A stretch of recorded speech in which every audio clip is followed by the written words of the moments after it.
আমাদের কলবের মধ্যে আল্লাহ রাব্বুল আলামিন 3 স্তরের কলব, মানবতার কলবের মধ্যে। কলব তো অনেকেরই আছে,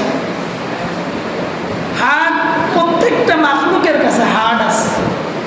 কোনটাকে কিভাবে চলতে হবে সেটা আল্লাহ কি করেছেন, ফিট করে দিয়েছেন। রিমোট কন্ট্রোল আল্লাহর কাছে। আমাদের যে রিমোট কন্ট্রোলটা আছে, হার্ট এবং মস্তিষ্ক, এই রিমোটটাও কিন্তু আল্লাহর কাছে। এই রিমোটটা আল্লাহর কাছে। আমি কিছু যদি বানাই, আমরা এখন বিমান চালাই, যেই বিষয়গুলো আমরা করে থাকি, এখন যে কিনা বলে ভিডিও করে, যে এই ক্যামেরা দিয়ে ভিডিও করে, সেটা কিন্তু নিজের হাতের মধ্যে থাকে। এই রিমোটটা আমার কাছে, ওই রিমোটের মাধ্যমে আমি নামাই, ওই রিমোটের মাধ্যমে আমি তুলি।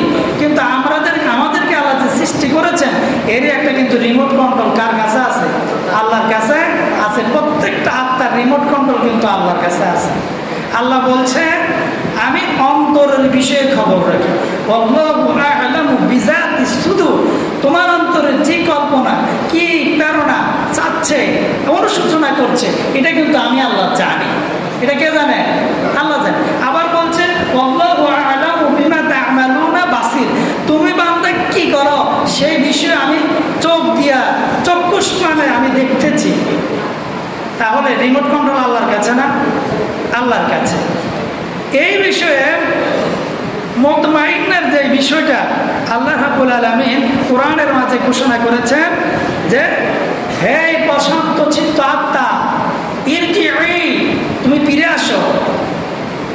ইরজিই, তুমি ফিরে আসো। ইয়া আইয়াতুহান নাফসুল মুতমাইন্না ইরজিই ইলা রাব্বিকি রাদিয়াতাম মারদিয়া। হে প্রশান্ত চিত্ত আত্মা, যে চিন্তাটা তোমার মধ্যে কাজ করে শুধুমাত্র আল্লাহর অনুপ্রেরণা, আল্লাহকে সন্তুষ্টি, আল্লাহকে রাজি, আল্লাহকে খুশি করার জন্য যে চিন্তা তোমার মধ্যে আছে, তুমি কি আসো আমার দিকে ফিরে আসো, আমার